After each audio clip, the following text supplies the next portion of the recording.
یہ حضرت حاجی امداد اللہ ماہی مکی رحمۃ اللہ علیہ کے جو شیخ تھے میاں جی نور محمد جھنجھانوی رحمۃ اللہ علیہ، تو ان کے زمانے کی یہ مسجد ہے، بہت پرانی مسجد ہے۔ اس میں کچھ ترمیمات وغیرہ تو ظاہر ہے بعد میں ہوئی ہوں گی، لیکن اصل یہ حضرت ہی کے زمانے کی مسجد ہے۔ اور ایک صاحب نے یہ بتایا کہ حضرت یہاں امامت بھی کیا کرتے تھے، اور حضرت کی جو قبر ہے یہ اصل یہاں کچھ قبریں موجود ہیں، ان میں سے یہ والی جو قبر ہے یہ حضرت حاجی امداد اللہ ماہی مکی رحمۃ اللہ علیہ کی ہے، میاں جو نور محمد جھنجھانوی رحمۃ اللہ علیہ کی یہ قبر ہے۔ اور اس پہ جو ہے جلوہ گاہ نور محمدی کے نام سے تصنیف حضرت نے کچھ اشعار لکھے ہیں حضرت حاجی امداد اللہ ماہی مکی رحمۃ اللہ علیہ نے میاں جی نور محمد کے بارے میں۔ اشعار اس طرح سے ہیں کہ شہر جھنجھانا ہے ایک جائے خدا، مسکن و ماوا ہے اس جا آپ کا، مولد پاک آپ کا ہے اور مزار، اس جگہ تو جان لے اے ہوشیار، متصل شہر کے اے نیک نام، ہے عجب دلچسپ درگاہ امام، سید محمود ہے جائے شریف، ہے مقام و بس عجیب و بس لطیف، پاس اس مرقد کے قبلہ رخ نبی، قبلہ رخ بنی ہے زیارت گاہ میرے پیر کی، اس جگہ ہے مرقد پاک جناب، سر جھکاتے ہیں جہاں سب شیخ و شاب، سارے عالم پہ ہے پڑھتو آپ کا، کون سی جاؤ نہیں جلوہ نما، جس کو ہوئے شوق دیدار خدا، ان کے مرقد کی کرے زیارت ہو جائے۔ یہ جو شعر ہے جس کو ہوئے شوق دیدار خدا ان کے مرقد کی کرے زیارت ہو جائے، اس پہ غیر مقلد حضرات کی طرف سے اعتراضات ہوتے ہیں کہ ان کو خدا بنا دیا ان لوگوں نے، اس طرح کی باتیں کیا کرتے ہیں۔ تو اگر واقعی اس کا مطلب یہ ہے کہ خدا سمجھتے ہیں نعوذ باللہ ان کو، تو پھر کفر کا فتویٰ لگانا چاہیے، لیکن غیر مقلد حضرات کفر کا فتویٰ تو نہیں لگاتے ہیں۔ بہرحال یہ جو اشعار ہیں، شاعری جو ہوتی ہے اس میں ظاہر ہے مبالغہ میں سے کام لیا جاتا ہے۔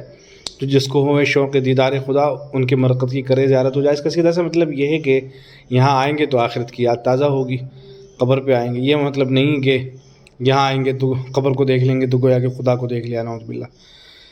چاہیے تجھ کو اگر وصل خدا سائے نور محمدیہ میں آ، اعتقاد سے جو جائے وہاں، اس پہ سب ہو اسرار باطن آیا، دیکھتے ہی ان کے مجھ کو ہے یقین، اس کو ہو دیدار رب العالمین۔ اس پہ بھی بہت اعتراضات ہوتے ہیں کہ جو دیکھے گا اس کو دیدار رب العالمین کیسے ہو جائے گا وغیرہ وغیرہ۔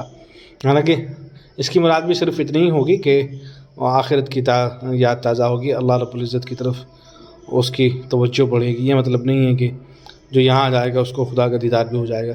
گرچہ یہاں سے کر گئے وہ انتقال، فیض باطن ہے ولے ان کا بحال، یعنی پیر و مرشد و مولا میرے حضرت نور محمد نیک پہ۔ یہ پھر اس کے بعد ولادت ہے حضرت کی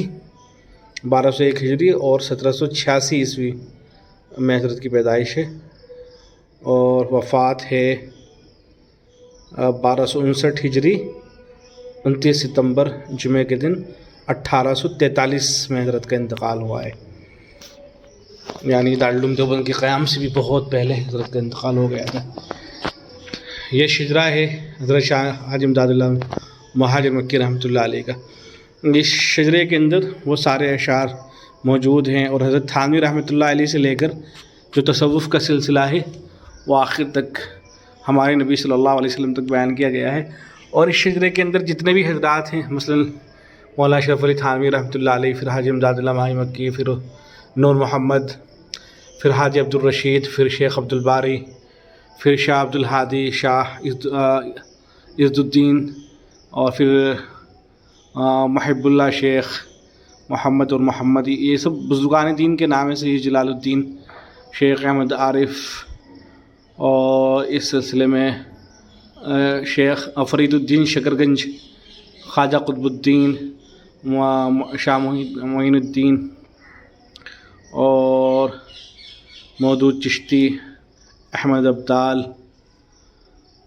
شیخ حذیفہ، شیخ ابراہیم، اور خواجہ عبدالواحد، شیخ حسن بصری رحمۃ اللہ علیہ، پھر حضرت علی، پھر نبی اکرم صلی اللہ علیہ وسلم، اور پھر اس کے بعد جو ہے کچھ اشعار اور لکھے گئے ہیں۔ تو یہ پورے گویا کہ پورا شجرہ ہے تصوف کا، حضرت تھانوی رحمۃ اللہ علیہ سے لے کر نبی اکرم صلی اللہ علیہ وسلم تک۔